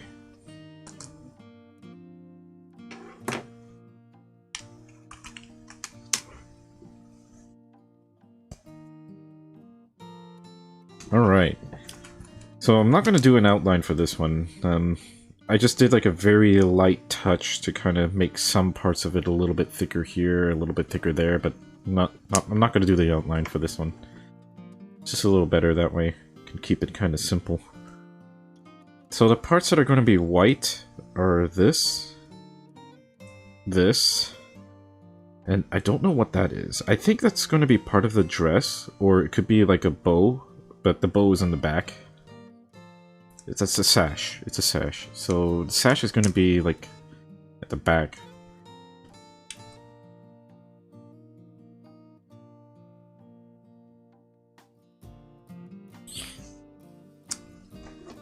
Okay, so let's start this.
Alright, let's see. Okay, let's see how I can do this, her apron thing. Because her apron's being tied by the sash, so... let's see. It goes like this. I think if I do it this way...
I think it'll look better if I add another layer of shading.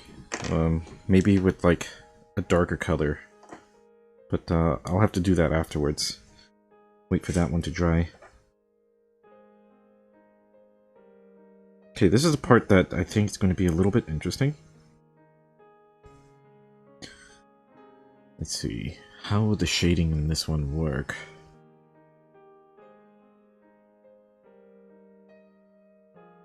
Oh, I guess... let me just do this.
Okay, so that's her dress. I got that one done. Well, still need to do the shading for that. Don't know what to color hers. I wonder if she's wearing white or black pantyhose. I don't know. What do maids normally wear? Do they wear black or white? Actually, they wear both. Yeah.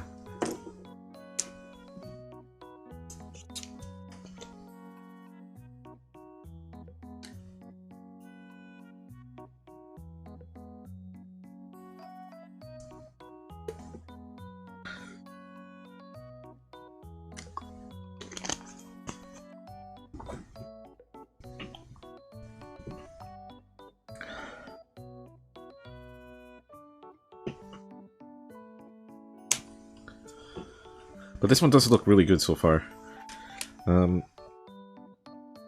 But this is still just one base. I think I can start doing the shading like here. I'll start there.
Alright, look at that.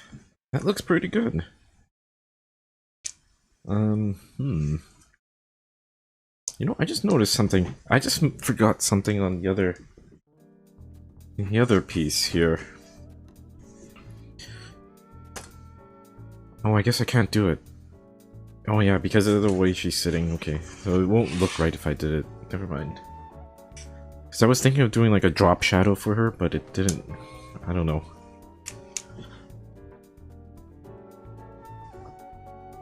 But for this one, I can do a drop shadow simply because there's like no background or anything. So I can do that, just like this.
It's kind of subtle, but it's there.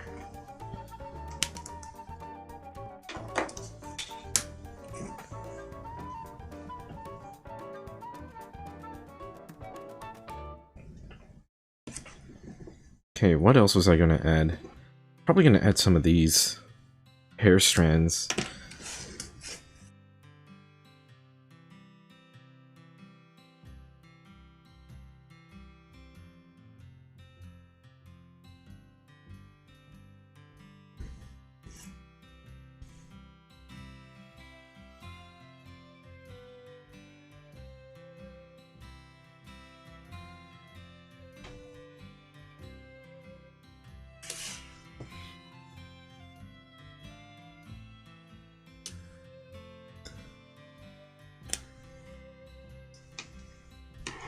There was one more thing I need to do.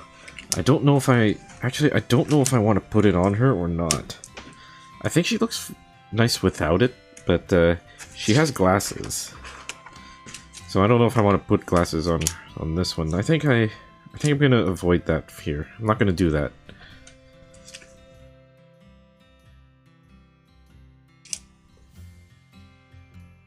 Okay, so I do want to add some extra stuff to the sides here. I'm thinking... I don't know. Let's play around with this for a bit. I'm gonna make some use out of some of the paper that I got here.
Alright. So, So this here is tracing paper. It's basically like wax paper. So I'm gonna go ahead and just kind of clip this here so it doesn't move around.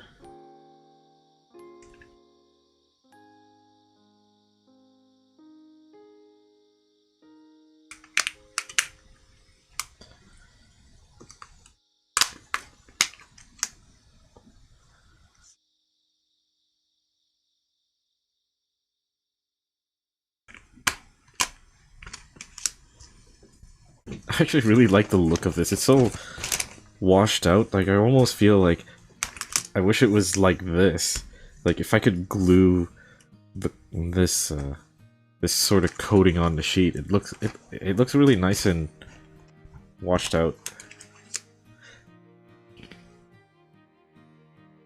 I don't know if you can see that. Let me see if you can.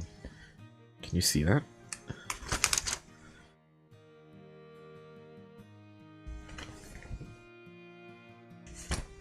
Yeah, I guess it's kind of hard to see, but like just having this layer on top of it makes it feel a little more washed out, and the way that it feels is nice. I kind of wish that there was a way you could draw like that on a sheet, and it'll look kind of like that, I guess. Oh well. Anyways, let's find out what I can draw here.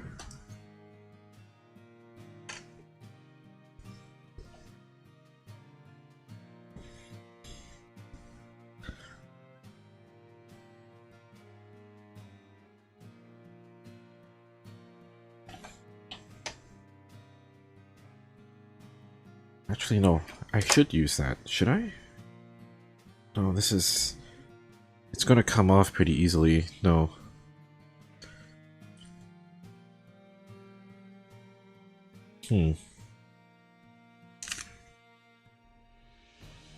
Yeah, okay. No, I can use this. Okay, let's see what works on here.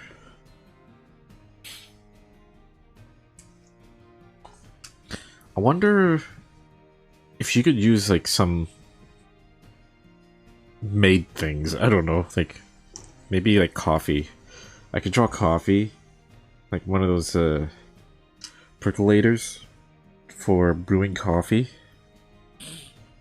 A teacup, or a teapot, I guess. A teapot could work, actually.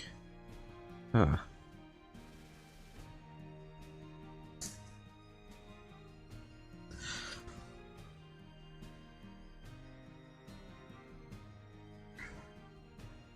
What else should she have here?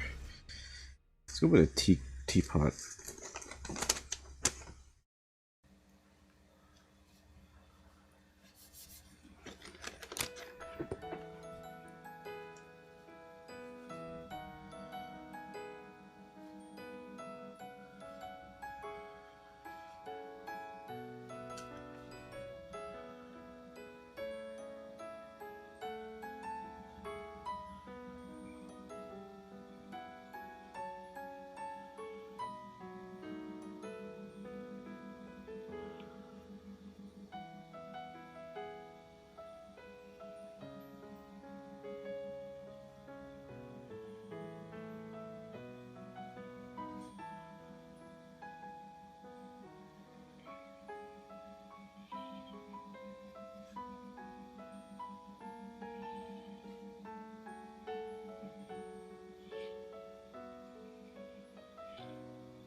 I wonder if this is gonna work at all. Coming up with another masterpiece, yeah. Trying to figure out what I can draw on the sides here. So far I have like a little teacup, a teapot and a teacup. Don't know if that's gonna work out though, so I wonder what else I could draw on this.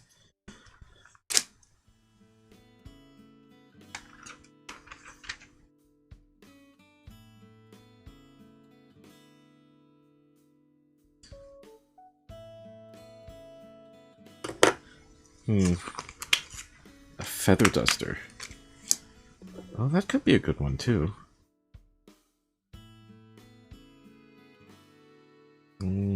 Actually, how do those look like?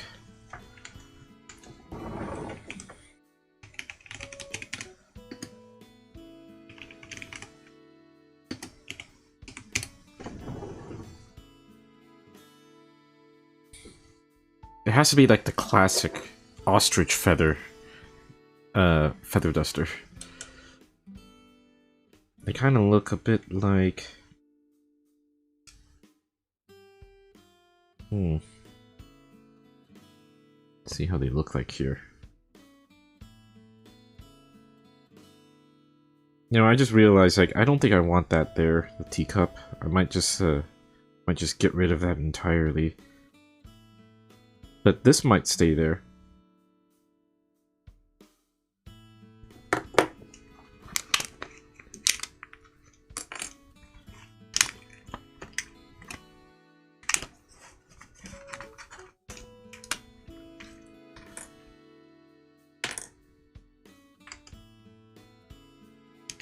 A feather duster.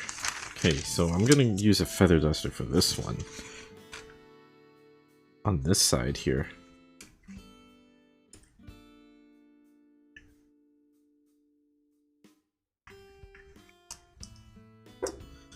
So I think it looks like one of these.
You know, I've always liked to get one of these things, but getting an ostrich feather duster is pretty expensive.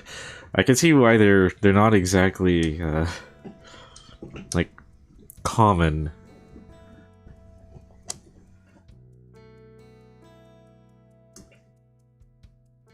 I mean, I know there's like all the other ones you can buy, the ones that are made of like polyester, microfiber and all that. Or even like paper. I think some of them are even made of paper. But like the classic ostrich feather one, they're a little harder to come by. Yeah, okay, I think I like that there. Okay. Let's see, I hope I can see this when I do it like this.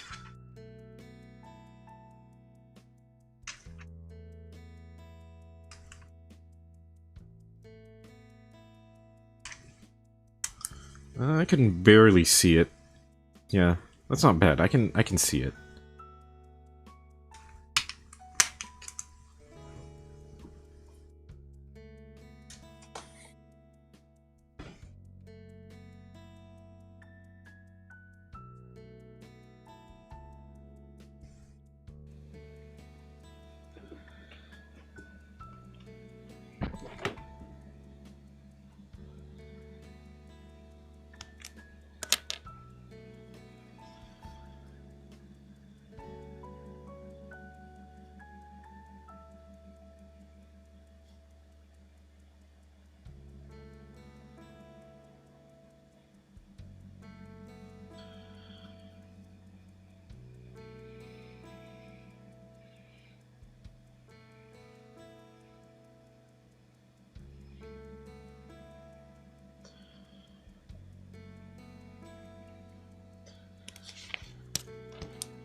That Yeah, that looks like a... That doesn't really look like a teapot. I just noticed the spout that's really, it's really, small. But that's okay. I think that's still pretty decent enough. Okay, let's turn the lights back on here.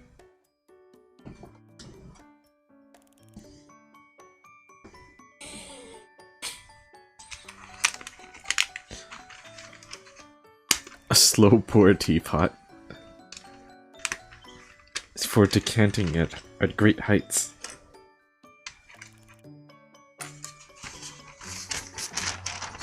Okay, I guess I don't need this anymore.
Alright, there we go. Okay. So I just need to write down Maid somewhere. Yeah, let's do it right here. Maid. I guess I can do it here too. That works too, or even up here. I don't know. Here, Maid.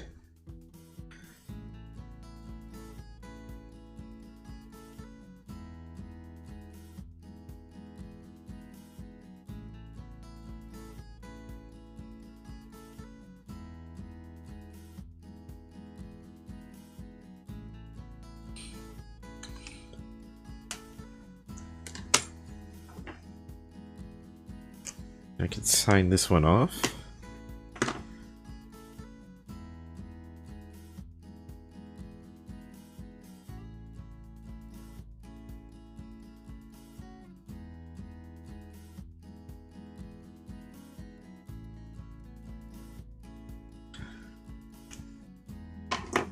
Alright, there we go. Done. Look at that. Here, take a closer look at it. I'm gonna zoom in here.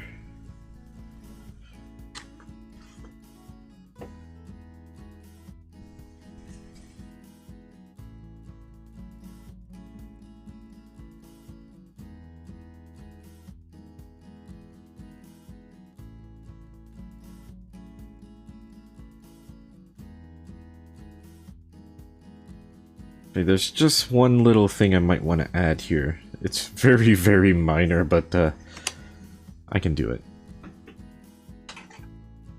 Use this.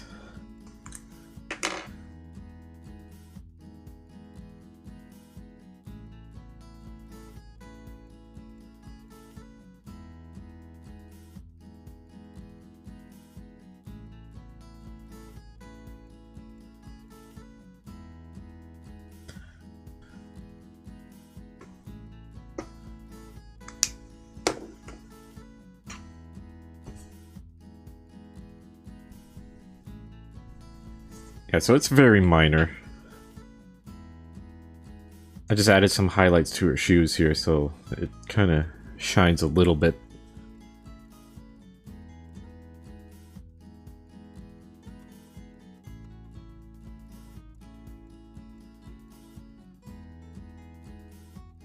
You know, I think I can actually get away with doing something else too. Let me see how it looks like. I'm just gonna do it to a part that doesn't really matter as much.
Yeah, you know, maybe it doesn't really add too much of it, so I'm not gonna do the rest of it. But basically what I was trying to do was use a little bit of the white ink to cover up some of the line art. But yeah, I don't think I need to do that. Okay, there we go. That's done.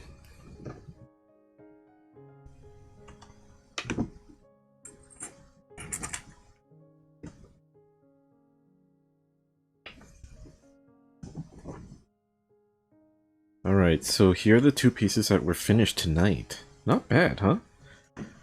We got these two here.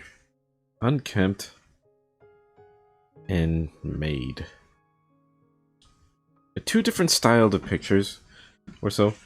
Like like I said before, I don't want to keep everything kind of like this chibi proportions. I want to do some pictures where Yogurt's in her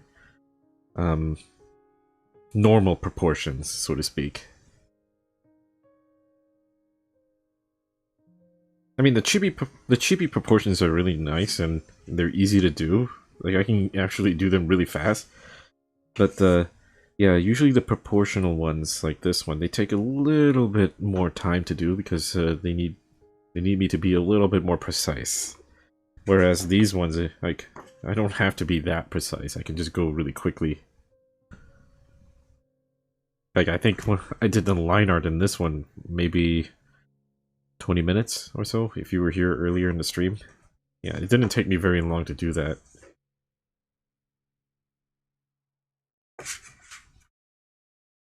Alright. And I think that's all I have planned for tonight. I don't have another drawing in mind. But that's good. I think these two turned out really well in the end. I do like them. See, even this one, I like that I added a little bit of a pattern to her pajamas here, just so it's not boring. But I guess it's still sort of boring, but yeah, there's a bit of a pattern there, and I like that.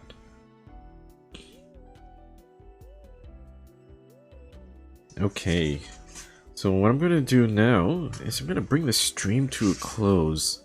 Maybe later or tomorrow I'm gonna scan these up, take pictures of them, and post them up online. I think it might be better if I just do that tomorrow because it's kind of late. So, yeah. Let me just go ahead and bring this to a close. Wait. Okay, yeah. In case you were ever wondering what the back of the sheet looks like. Oh, yeah, that's actually something I will say. When I buy paper, I don't think of the backside as something that you would use. I know there are people that draw on both sides of the sketchbook paper and stuff. I don't do that. I always consider one page, one sheet, or so. And it's mostly because of things like this, right? Like, the mediums that I work with tend to bleed through, which is to get the performance that I want out of the inks. They have to do that. So, so whenever I buy my paper and stuff, I always consider one sheet, one work. Never like double-sided. And plus, these things are never made to be double-sided anyways. Like, I don't know if you know the science behind how paper is made. There's the side of the paper which is smooth. That's the flat side when it's on the press. And then there's the other side of the paper which is not smooth. That's the side that's against the I forget what it's called. It's like a grill of some sort. It basically, like, that's where the pulp sort of sits on top of, and it's usually a little bit more rough than the smooth side. I don't know if I can. Let me find the name of it.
Ah, okay.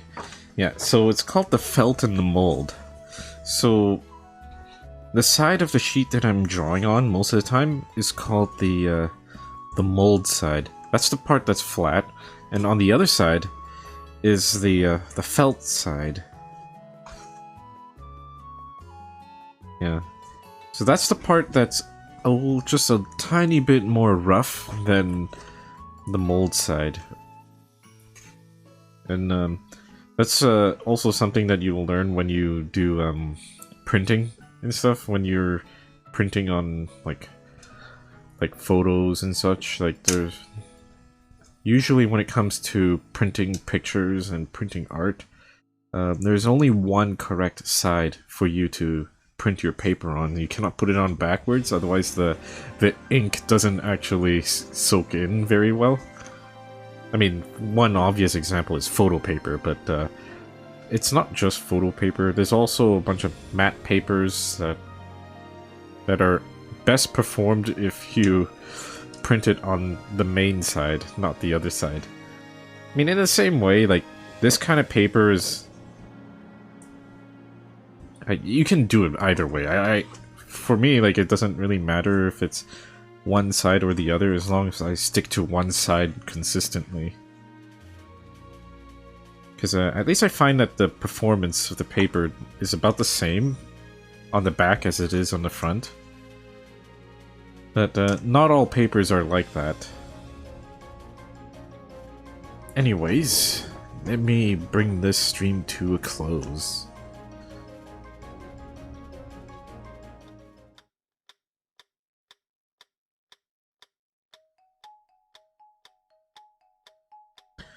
Yeah, it's been a little bit of a long stream. It's nice though.